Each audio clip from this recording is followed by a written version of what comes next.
الحمدللہ وحدہ والصلاۃ والسلام علی من لا نبی بعدہ. تمام تعریفات وحدہ لا شریک خالق کائنات مالک ارض و سما کے لیے اور بے شمار درود السلام اس ذات اقدس و مقدسہ پر جن کا نام نامی اس میں گرامی محمد اکرم صلی اللہ علیہ وسلم. معزز سامعین کرام، تراویح کی نماز کے بعد مسلسل درس قرآن کا سلسلہ چل رہا ہے. مختصر آج سورہ فتح، سورہ قاف اور سورہ حجرات کی تلاوت کی گئی ہے، جس میں بہت سے پیغام اللہ نے اپنے بندوں کے لیے دیے ہیں. تو میں مختصراً آپ کے سامنے سورہ حجرات کی شروع کی 4 آیتوں کے بارے میں مختصر وضاحت کروں گا. اس میں اللہ رب العزت نے فرمایا، اے ایمان والے لوگوں، اللہ اور اس کے رسول سے آگے نہ بڑھو اور اللہ سے ڈرتے رہا کرو، یقیناً اللہ تعالیٰ سننے والا اور جاننے والا ہے. اے ایمان والو، اپنی آوازیں نبی کی آواز سے اوپر نہ کرو اور نہ ان سے اونچی آواز سے بات کرو جیسے آپس میں ایک دوسرے سے کرتے ہو، کہیں ایسا نہ ہو کہ تمہارے اعمال اکارت جائیں اور تمہیں خبر بھی نہ ہو. بے شک جو لوگ رسول کے حضور میں اپنی آوازیں پست رکھتے ہیں، یہی وہ لوگ ہیں جن کے دلوں کو اللہ نے پرہیزگاری کے لیے جانچ لیا ہے. ان کے لیے مغفرت اور بڑا ثواب ہے.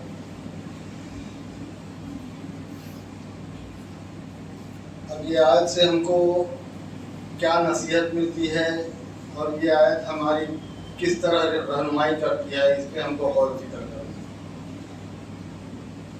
کہ اللہ نے اپنے بندوں کو چن لیا ہے. جس طریقے سے پرائمری کلاس کے بچوں کے لیے پرائمری کلاس کا ٹیچر پڑھاتا ہے، مڈل کلاس کے بچوں کو مڈل کلاس کا ٹیچر پڑھاتا ہے، ہائی اسکول کے بچوں کو ہائی اسکول کا ٹیچر پڑھاتا ہے، کالج کے بچوں کو کالج کا ٹیچر پڑھاتا ہے.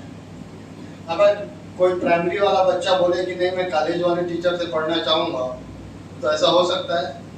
نہیں ہو سکتا. ایک نظام جو دنیا میں چل رہا ہے، اسی نظام کے تحت اللہ نے انبیاءوں کا سلسلہ جو جاری کیا، تو ہر انبیاء کے دور میں اس کی اطاعت اس دور کے رہنے والوں پر فرض کی گئی. تو اسی طریقے سے اللہ نے اس دور کے لوگوں کو چن لیا نبی صلی اللہ علیہ وسلم کی اطاعت کے لیے. تو اس دور کے لوگوں کا یہ فرض ہے کہ نبی صلی اللہ علیہ وسلم کی بات کے سامنے اپنے آپ کو سرنڈر کر دے، رجوع کر لے، جھکا دے. اور نبی صلی اللہ علیہ وسلم کی آواز سے اپنی آواز کو اونچا نہ کرے. کا مطلب کیا ہے؟ نبی کی بات آ جانے کے بعد نہ اپنی بات، نہ اپنے گھر والوں کی بات، نہ اپنے آبا و اجداد کی بات. نبی کی بات کے آنے کے بعد کسی کی بات کی طرف آپ کو دھیان نہیں دینا ہے، صرف نبی کی بات کو تسلیم کر لینا ہے اگر ہم کامیاب ہونا چاہتے ہیں. اور اگر ہم اپنے پورے اعمال کو ضائع کرنا چاہتے ہیں تو پھر اپنی من چاہی بات رکھیں، اپنے آبا و اجداد کی بات رکھیں اگر پورے اعمال، اور ہم کو خبر بھی نہیں ہوگی کہ ہمارے اعمال اکارت چلے جائیں، برباد ہو جائیں. صرف غلطی کیا؟ نبی کی نافرمانی. نبی کی ایک چھوٹی سی نافرمانی سے احد کا معاملہ پیش آیا جس پہ 70 سے زیادہ صحابہ شہید ہوئے. ایک چھوٹی سی نافرمانی. حالانکہ بظاہر تو یہ معلوم ہونا تھا کہ جنگ جو ہے فتح حاصل کر چکی ہے، لیکن لوگوں میں یہ مال غنیمت کی وہ لگ گئی کہ دشمن خائب و خاسر ہو کے پلٹ چکا ہے. اب مال غنیمت کو حاصل کرنے کے لیے لوگ درے سے نیچے اترنے لگے، بعض کو کھینچنے لگے کہ نہیں، نبی نے کہا ہے کہ فتح ہو یا شکست ہمیں یہی رہنا ہے. لیکن انہوں نے نبی کی بات کو نہیں مانی، آخرکار ادھر سے اتر گئے. تو ایک چھوٹی سی غلطی کی وجہ سے جنگ شکست میں تبدیل ہو گئی اور 70 سے زیادہ صحابہ اس میں شہید ہو گئے. تو ہماری چھوٹی سی غلطی کہیں ایسا نہ ہو کہ ہماری یہ مہینے بھر کی نیکیوں کو برباد کر دے. ایک عورت اپنے ہاتھ سے دھاگا بنتی ہے، دھاگا کاٹتی ہے، اس کو بناتی ہے اور اس کے بعد اپنے ہاتھوں سے ہی اس کو ریزہ کر دیتی ہے. تو اس کو کوئی عقل مند کہے گا؟ سمجھدار کہے گا؟ کوئی نہیں کہے گا کہ اتنی مشکل سے، اتنی محنت سے، اتنی جدوجہد کر کے تو نے اس کو بنائی اور اپنے ہاتھوں سے ریزہ کر دی، توڑ ڈالی. تو اسی طریقے سے ایک بندہ مومن اپنے رب کے احکامات پہ، نبی صلی اللہ علیہ وسلم کے فرمان پہ عمل کرتے ہوئے صبح سحری میں اٹھتا ہے، رات کو نفلیں پڑھتا ہے، تہجد پڑھتا ہے، اپنی زبانوں کو پاک رکھتا ہے، تلاوت قرآن میں اپنے آپ کو مشغول رکھتا ہے، لیکن پھر ایک ہوا کا جھونکا آتا ہے، ایک دنیا کی ایسی لالچ یا ایسا ڈر اس کے دل میں آ جاتا ہے کہ وہ اپنی ساری نیکیوں کو ضائع اور برباد کر دیتا ہے. کبھی زبان کو بے لگام چھوڑ دیتا ہے تو اس کی نیکیاں تباہ ہو جاتی ہے. کبھی نبی صلی اللہ علیہ وسلم کے احکام کے مقابلے میں اپنی بات کو رکھ دیتا ہے، یا اپنے خاندان کی بات کو یا اپنی سوسائٹی کی بات کو ترجیح دے دیتا ہے، تو پھر وہ اپنے اعمال کا خود جائزہ کر لے کہ اس نے اپنے اعمال کو برباد کیا یا آباد کیا. اگر ہمیں اپنے اعمال کو ضائع ہونے سے بچانا چاہتے ہیں تو اللہ کے رسول صلی اللہ علیہ وسلم کے طرز عمل پہ ہم کو اپنی زندگی گزارنا پڑے گا. کیا کہا اللہ کے رسول نے؟ اللہ کے رسول نے فرمایا فَإِنَّهُ دَعْوَةُ الصَّالِحِينَ قَبْلَكُمْ، تمہارے لیے سلف صالحین میں عمدہ نمونہ ہے جو تم سے پہلے گزر چکے ہیں. اب ہم اپنے پہلے سے سلف صالحین کی طرف نظر ڈالتے ہیں. جب رمضان کا مہینہ آتا تو بے شمار نیکیوں میں محنت کرتے، اور اس کے بعد رمضان کا مہینہ چلے جاتا تو کیا کرتے؟ علیکم بقیام اللیل، قیام اللیل کا پابندی سے اہتمام کرتے. ذرا ابو ہریرہ کے گھر میں جا کے دیکھو، کبھی ابو ہریرہ اپنی بیٹی کو اٹھاتے ہیں، ایک تہائی رات وہ عبادت کرتی ہے، پھر اپنی بیوی کو اٹھاتے ہیں، ایک تہائی رات وہ عبادت کرتی ہے، پھر خود عبادت میں لگ جاتے ہیں. اس طریقے سے ساری رات ان کے گھر میں عبادت ہوتی رہتی ہے، اور ہم نے اس کو رمضان کے لیے خاص کر لیا. وَهُوَ قُرْبَةٌ إِلَىٰ رَبِّكُمْ، اگر تم رب کا تقرب حاصل کرنا چاہتے ہو، اگر تم رب سے انعامات کو حاصل کرنا چاہتے ہو، رب کا دوست بننا چاہتے ہو، کیونکہ رب جس کا دوست ہو جائے ساری کائنات مل کے بھی اس کا کچھ بگاڑ سکتی، کچھ بگاڑ نہیں سکتی. تو وَهُوَ قُرْبَةٌ إِلَىٰ رَبِّكُمْ، اگر آپ رب کا تقرب حاصل کرنا چاہتے ہو تو جو روش آپ کی رمضان میں ہے وہ غیر رمضان میں بھی ہونی چاہیے.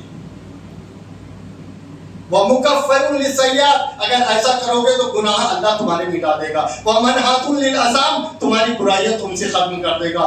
وَمَطْرَدَةٌ لِلدَّاءِ عَنِ الْجَسَدِ، اور تمہاری جسمانی بیماریاں تمہارے جسم سے علیحدہ کر دے گا.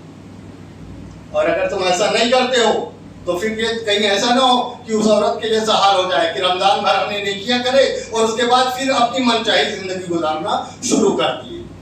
ابھی تو ایک ایک چیز پہ پابندی ہے، کھانے پہ، پینے پہ، دیکھنے پہ، سننے پہ، ہر چیز پہ پابندی ہے. لیکن رمضان کا مہینہ گیا اور اس کے بعد پھر موبائل میں ساری پکچر بھی شروع ہو جائے گی، اور اس کے بعد گانا بجانا، دوست یار، پان گٹکا بیڑی سگریٹ سب چالو. اس پہ ہم کو شکنجہ کسنا پڑے گا. اگر ہم اپنی نیکیوں کو بقایا رکھنا چاہتے ہیں. اگر مان لیا جائے ہمارے گھر میں پہلے جب ہم بریلوی تھے تو پیر صاحب آتے تھے. کون آتے تھے؟ پیر صاحب. کہاں سے؟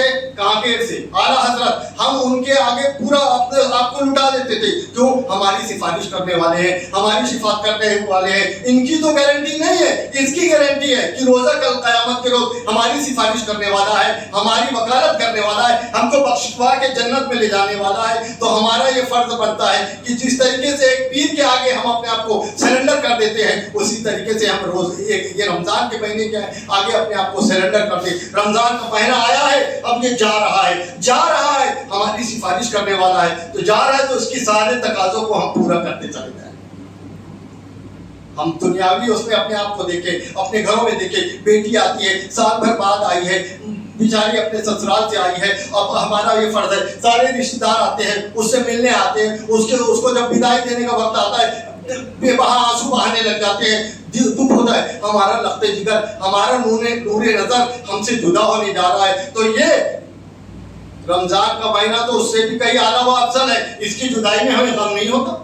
سب صالحین اس لیے 6 مہینہ تک کے دعا کرتے، اللہ رمضان کا مہینہ ہمیں ہماری زندگی میں نصیب فرما. اور پھر 6 مہینہ بعد یہ دعا کرتے، اللہ رمضان کے مہینے میں جو نیکیاں ہم نے کی ہے اس کو قبول و منظور فرما. تو اللہ سے دعا ہے کہ اللہ ہمیں اس رمضان کے مہینے کی قدر کو سمجھنے اور اس پر عمل کرنے اور اس کے تقاضوں کو پورا کرنے کی توفیق عطا فرمائے.